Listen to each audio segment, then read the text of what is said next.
Good evening once again. Greetings to you on SundownSurmisings. Greetings, Dad. Greetings to you. Okay, the reason I'm laughing, just a quick.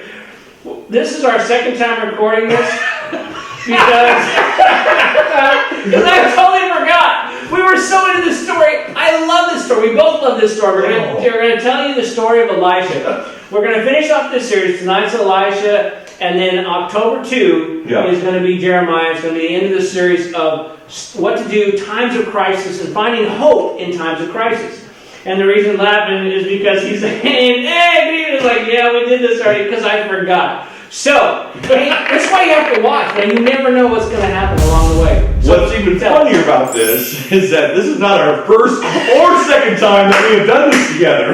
This is our third time that we have done. You're giving away all the secrets now. Oh, hey, man. we're so glad wherever your week is gone, whatever happened to you, we're glad that you're taking the time to join us tonight. And we're so excited about this story. And this story, and there's a piece in this story, and you're going to want to stay till the end because there's something that this hero that Jesus doesn't even do. Yeah. And this is one of my favorite next hero stories. Yes. Now, explain to me what next hero means. Well, we find in our Bibles that God appoints somebody. Right. They live, they follow, they go through things, but then there's someone next. Okay. So like Moses and Joshua. Yep. And this is a classic one with Elijah to Elisha. Yeah, that's true. Or David to Solomon. Okay, exactly. So I like that next one. That next story. How do you follow in those footsteps? Yeah, exactly. How do you live up to what was done before? And Elisha's going to experience a whole lot of that. Right. So just lead us in a little bit to where we're at. We're going to get him in. I think we're going to go to 1st or 2 Kings 2. 2 Kings 2. Yeah, we're going to go first. But if you remember from last week, Elijah has had this incredible moment, and he's felt all alone, and that's been his big complaint to God. I'm all alone. God's like, no, you're not. Not just are you with, I'm with you, but there's 7,000 other people. But let me introduce you to somebody who's become your close friend. And so he tells him his parting shot is, I need you to go find this person, and his name is really close to yours, Elisha. And you're going to find him out in the field. He's going to be doing this, and this, and I want you to anoint him to take your place.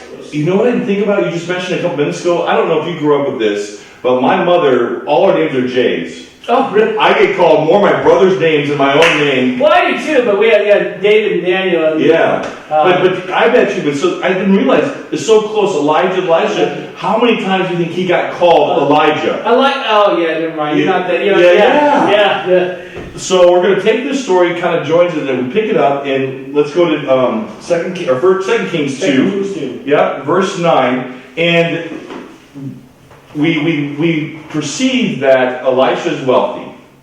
Yeah. And that he's in the field. So tell us a little bit about this kind of. He's got a train of like 12 oxen, and he's plowing his field. So they've got some money. It mentions servants and everything else.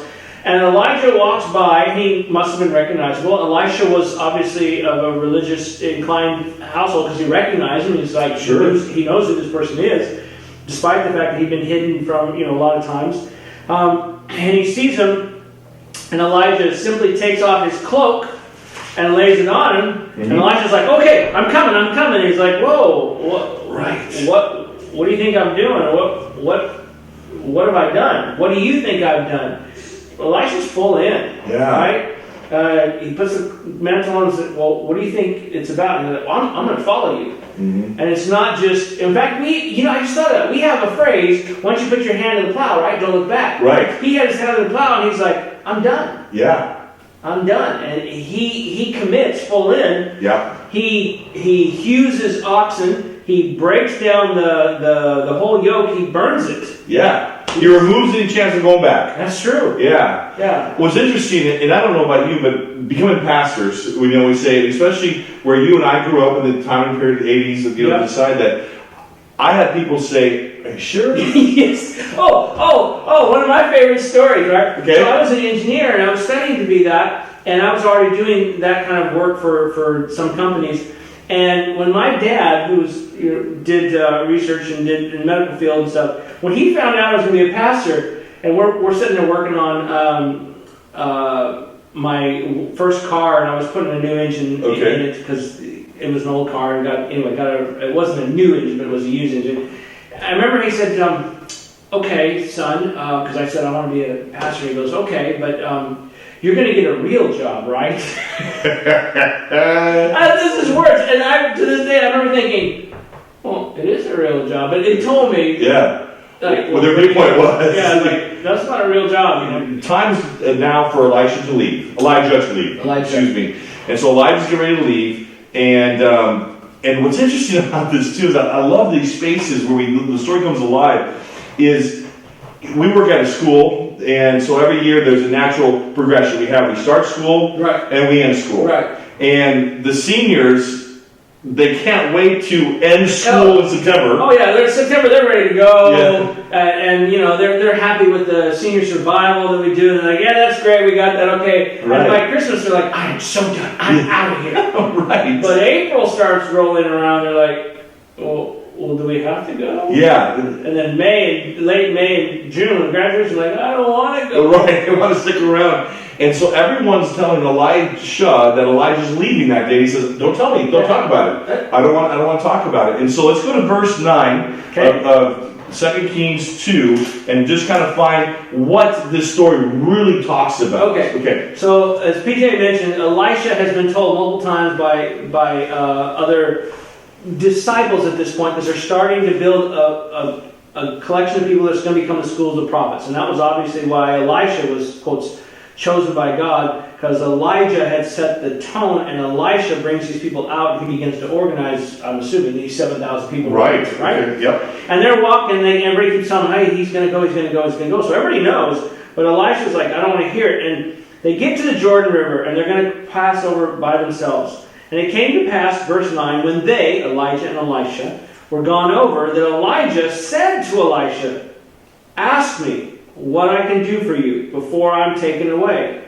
And Elisha said, I'm asking you, beseeching, praying, let a double portion of your spirit be upon me. What a powerful, wow. Then now let's go to the other side of that question. Yeah, see, I don't know about you, but the first time I remember hearing this story, I approached it as, you know, that's the brass ring, right? Grab that, a double portion, because then you can do more miracles, right? Yeah. And then you're a superhero, right? Because if Elijah can call down fire multiple times, and Elijah can, you know, be hit out, and Elijah can pray rain stop and rain start. I mean, well then, you know, what am I going to do, right? I mean, this kind of thing. But I think it was later. Well, it was later. I think much later in life, though, I realized what he was actually saying was kind of like Solomon's request when God says, what do you want? Wow, yeah. Right? Yeah. And Solomon says, God says, what do you want? And he says, man, I'm just a child guiding your people. I need wisdom. Yeah. And God's like, well said. You didn't ask for money, I would have given you money. You didn't ask for fame, I would have given you fame. But because you chose the best thing, I'm going to give you the other. Yeah. It's kind of like Mary and Martha. Yeah, sure. You know, make her do such and such. Well, she's chosen the best part. I'm not going to take it away. And Elisha, I think, is asking for the double portion, because I think realizing that Elijah, his mentor, is going to go, he's like, wait. You're leaving me here. You're leaving me here, and I'm going to be all by myself to lead these people. I'm not sure I'm ready for that. Right. And his asking the double portion wasn't so much a greedy, how much of God can I collect, but more, I really feel like I need what you have, right? That ultimate sense of neediness of God. So. Well, and the Bible goes on, Doug, and it says that if you see me leave, yes, yeah, that's true. You get it. You get it. I can't promise you, right? But if you see it, then the gift is yours. You know, I liked what you said when we did this the first time. Doug had a really good point that Elijah seems to almost give God a way out. Yeah, he says, if you see, this is what's going to happen. If you see me, then it's yours. If you don't, well, then it's not. Right. And so okay, leave it up to God and decide. Yeah, let God. He says, I'm just going to set the conditions, but I can't kind of tell God what to do. And you kind of see that. It's kind of interesting. But he felt like, oh, that's not a bad request, but in case I'm reading his heart wrong, okay, God, you can do whatever you want, right? That seems that's a pretty good call. Now, in your life journey, and you talked about earlier, we've talked about many times about, you know, being senior pastors, and doing those different roles and stuff. But you've had some really good mentors, some really good people in your life who've really led you well. What is significant about the mantle, about the cloak that's coming down upon, from your perspective, from Elijah to Elisha, and even in reflection of those mentors that you have had? I can think of one. I mean, there's several, but I can think of one that profoundly influenced me at a particular church I was at, and I'm not going to tell you all the background story. But he was a pastor who dedicated Anne-Marie, and we've known them for years, and he and his wife came to see her art show when she was graduating senior years ago.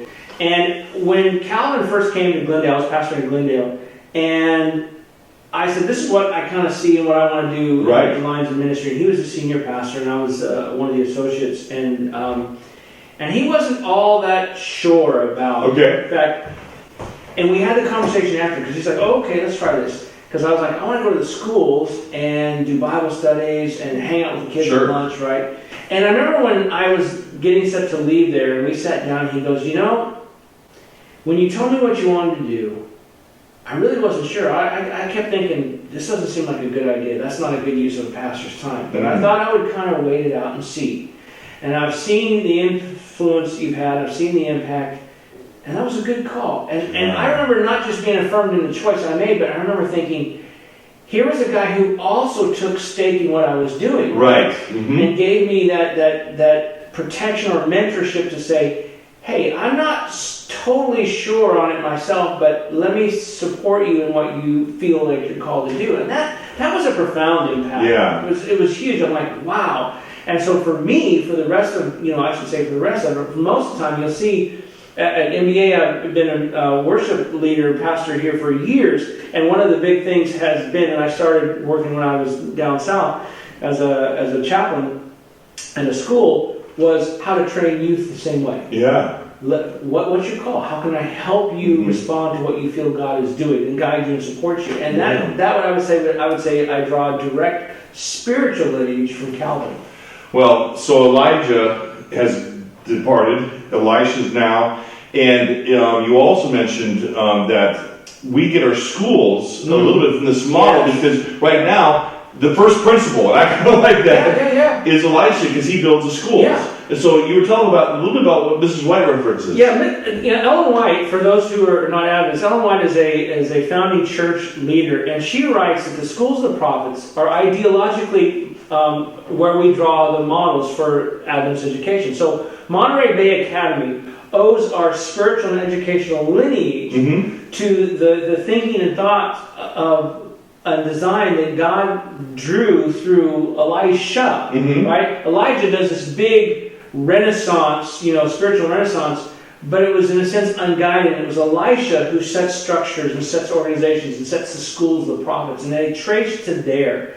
Wow. And so this school, we're sitting here on these grounds because of this man, thousands of years ago, who had this vision for not just the flash in the pan, but then how do those embers fan out? How do we sustain this fire, right? Well, then the journey begins. I mean, from that point, a lot of things will be happening with him, and so miracle after miracle, and healings and leprosy and causing people to go blind, healing them from being blind, raising up somebody. Well, we kind of walked through. There was things that let's walk through a little bit. Some of those that Elisha, walk through. Okay. Right. So Jesus heals a person from leprosy. And he specifically mentions nobody had done that. And last time that had been done was Elisha. Now Moses had done it under his command because of Miriam and all that kind of thing. But Elisha is the only one who's given that profitability, a miracle kind of thing.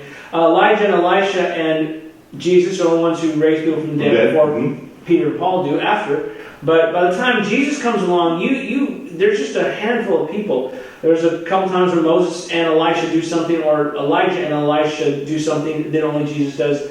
But, multiplying food, everything. But there's one miracle. Okay. One thing that even Jesus himself, who could have done it, withholds, and there's one gift that I think was specifically set for Elisha. Now let's remind you that he asked for a double portion. Yes. So if you go on and you look on different sites, you can find that they'll outline that. Yeah. Now I don't know if you have any checked boxes people in your life, but there are people who they want to check, right. Yeah, and so I don't think Elisha was like this, but it's like as he's getting closer, check, and moving on. See, and Elisha, and without mentally keeping score, but it's like, Sure. He did that, I did that, and that, because he's doing double everything. Sure.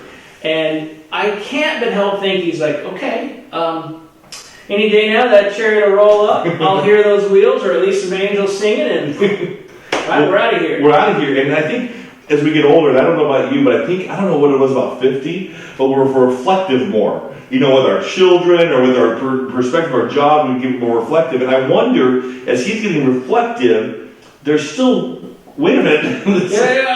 I'm not done. My list has this go to heaven box unchecked, God. Not that you have to, but in case you notice. Yeah.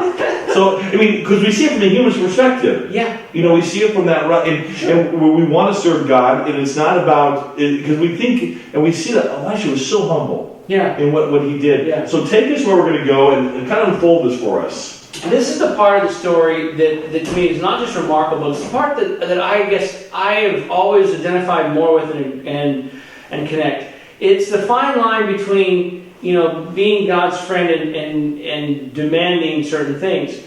Because there's things as friends you do for each other. Yeah. And it's not about ticky-tack or keeping track. It's like, but if friends, like if somebody, who's I'm a friend of says, hey, can I borrow a shirt? I'd be like, yeah, sure, right, not a problem. Yeah. And it's not about it's not about you have to, but that's what friends do. And we've had times we're neighbors, and we've been able to do that back and forth with one another. Sure, whether it's sharing food or lawn duties or just cleaning up at the church or all sorts of things. Like, hey, what do you need, right? Yeah. And I have this, for me, this is one of those moments where Elisha must have, at least, I don't know, in my mind, because I come to those moments, and maybe you do too, but I'll at least say for myself, where I'm like, God, I'm doing all this, and I don't do it to keep track of, I did this, and this, but it's like, God, if we're really friends, if you say that, there's a friend who sticketh closer than a brother, if you and I are friends, as John says, you are my friends if, and all the kind of things, and you don't have to talk to me, God will talk to you directly because you love me and you're friends.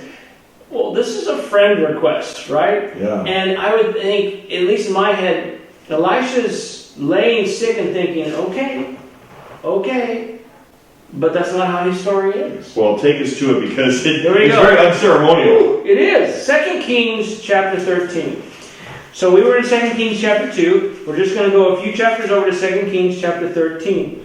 And Elisha's on his deathbed, and the king comes and visits him, and he grants his last miracle sign, as far as he knows.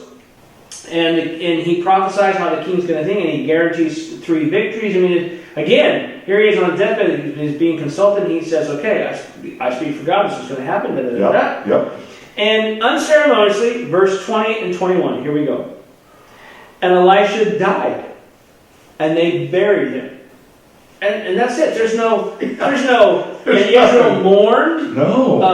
Like Joshua or Caleb or Moses or there's no monuments. There's no monuments. There's no stones erected. There's no. And this great father of Israel, like when Samuel passed. There's none of that. When David passed, none. It's like here's the greatest prophet of the Old Testament as far as doing miracle stuff and starting schools, the greatest realm of influence. Right. And he dies, and that's it. And they bury him. Right. But then it goes on, and the bands of the Moabites invaded the land at the coming in of the year. And it came to pass as they were burying a man, so there's some people who are burying a friend who's dead. Obviously, you wouldn't be burying somebody who's alive. That behold, they spied a band of men. These men see the Moabites, and they cast the man into the sepulchre of Elisha. So they're throwing this body in. We don't have time to take care of it. We're just going to throw it in this cave. And And on in the hole, probably regular barrel would have been like inside, like in the cave, and like a nook cranny kind of thing. Which also means there's no distinction. There's no distinction. Like he's just in there. It's like, you know what? Throw him in there, and they take off running because they see these people. They need to get back to them. But it came to pass that when the man was let down and touched the bones of Elisha, which tells you again he's uncovered and his bones are just there. Right. There's no like special rock. It's just these there. Yeah. Okay. That he revived and stood up on his feet, and that's the end of Elisha. Wow. But I love this story. I've preached on it several times because to me this is one of the funniest stories. As these four, in my mind, four people. They drop him and they run because these Moabites are coming. They're trying to escape. Right. And the next thing they know is they hear this voice, "Hey guys, what about me?" And they're like, and now they're really running because there's a dead guy who was dead and is not, and running out and talk about a rush of adrenaline, trying to outrun the Moabites and somebody who used to be dead. I mean, the whole kind, and yet the stories this guy could tell, right? Yeah, powerful. Oh, wow. But the lesson I think for us, the hope in the midst of this crisis is sometimes you don't know the good you do. You do something. So Elisha dies. He's thinking that's the end of my unceremonious. And I'm sure Elijah still thinking. I mean, there's no thinking. But Elijah would have been watching him die. Maybe Moses and Enoch, but Elijah, right, his former friend, and if God would have said, "Hey, I need you to go get him," he'd have gone. Right? Yeah.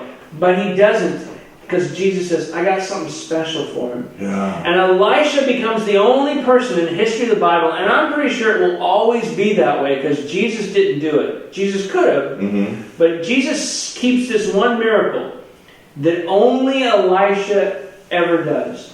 Elisha, while dead, raises somebody from the dead. That's just... So he doesn't know, because God is saying the ultimate demonstration of, I don't need you, I just use the bones. And so Elisha's the perfect example of what it means, right? He's just like, I just need you to give me something to work with. And God says, I can give you whatever you have, and I can heal people. I can raise people from the dead, right? And sometimes you wonder as a teacher, am I doing anything good? Or as a principal, what kind of feedback? You hear all from the feedback. And maybe whatever your job, and you see a never-ending litany of what needs to be done, you're like, am I making a difference?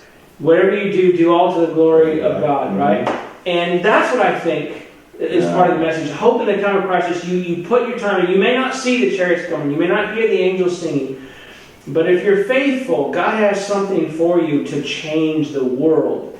And you may not see until heaven. Right. Yeah, exactly. And so if you're feeling that way tonight, know that God is using your influence, use your connection, and probably maybe just a smile as you drove through a drive-thru or said a greeting to a neighbor. God used that moment to do something in their lives to bring them closer to Him. Yeah. So we're so grateful you came and joined us tonight. And we look forward to seeing you again next week, October 2nd. October 2nd, it's going to be Jeremiah. We wrap up this series on hope in the midst of crisis. Yep. And I think it's a really cool both story, but also a counsel to us on how to see in times like this, where to find that hope. Well, until then, keep looking up, and we'll see you later. Bye.